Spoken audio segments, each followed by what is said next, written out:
अस्सलामुअलैकुम तमाम देखने और सुनने वालों को वकार वेल विशर में खुश आमदीद कहता हूँ और अपनी क्लास का आगाज़ हदीस करीम से करते हैं।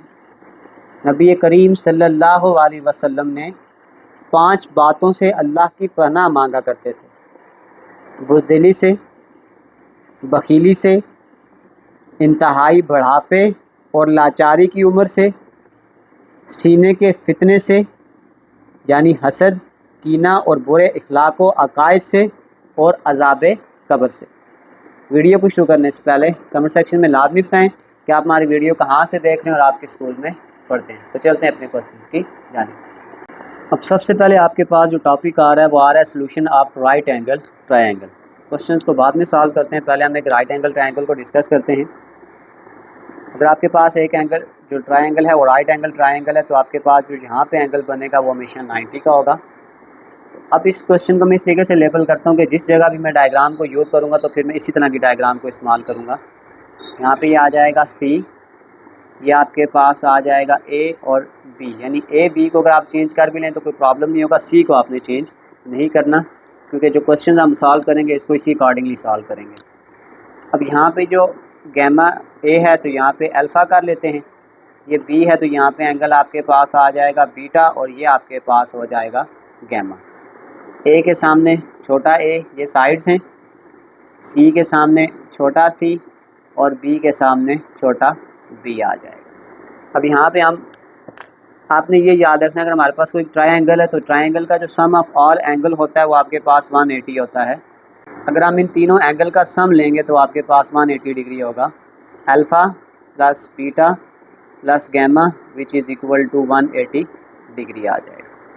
ये चीज़ इंपॉर्टेंट होगी। फिर दूसरी वही चीज़ जो हम पहले डिस्कस कर चुके हैं कि हमारे पास जो साइड्स थी वहाँ पे आपके पास आपने ये याद रखना है कि आपके पास जो साइन थीटा होता है वो आपके पास आ जाएगा परपेंडिकुलर डिवाइडेड बाय हाइपोटेनियस।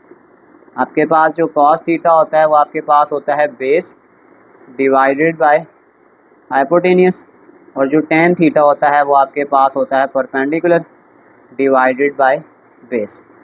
फिर इसमें एक चीज़ हम और यूज़ करेंगे जिसे हम कहते हैं पाइथागोरस थ्योरम।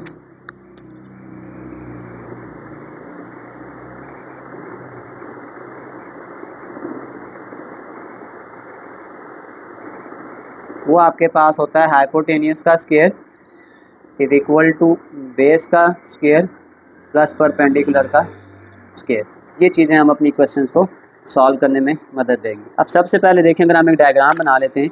अब डायग्राम हम इसी तरीके कार से बनाएंगे जैसे मैंने आपको डिस्कस किया है।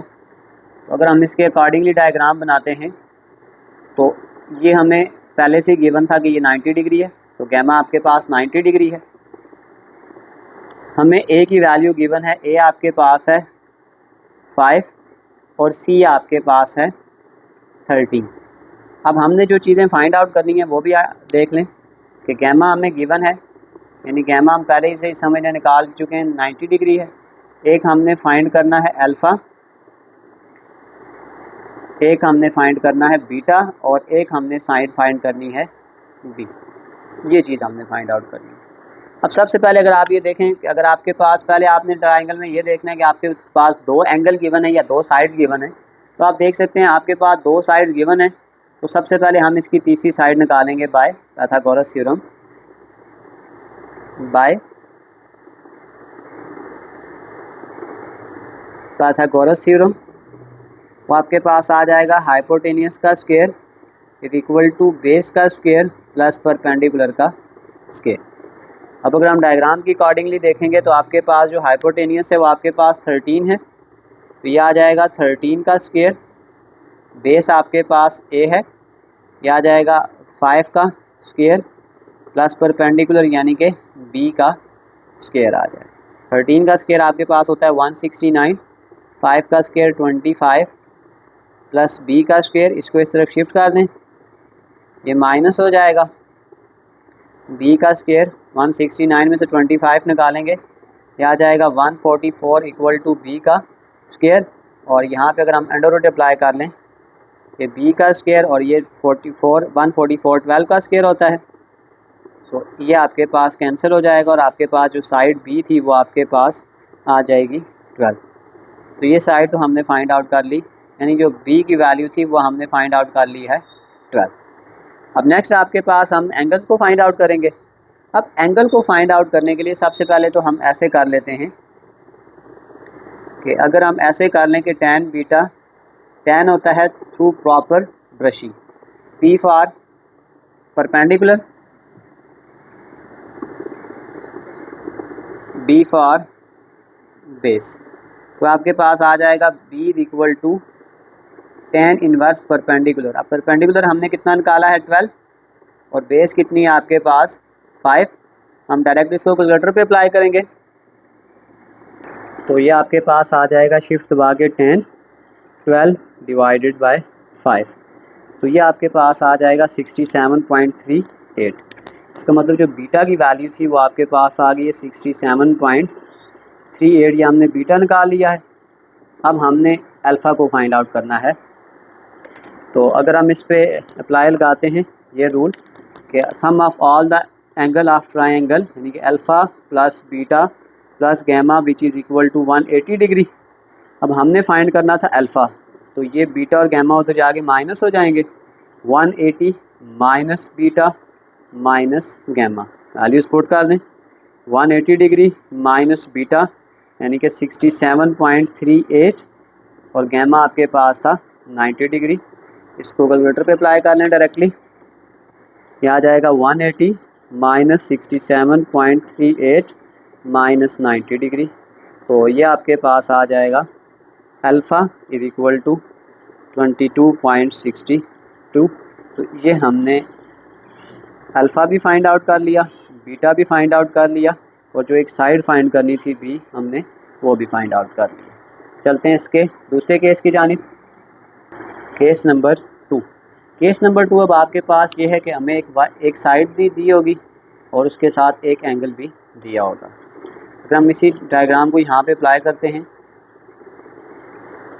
अच्छा एक चीज़ याद रखें, इसमें वैसे इसने ये लिख दिया है कि जो गैमा है वो 90 डिग्री। अगर वो ना भी लिखे तो आपने ये याद रखना कि राइट एंगल ट्रायंगल में ये वाला जो एंगल होगा ये आपके पास हमेशा 90 डिग्री का होगा।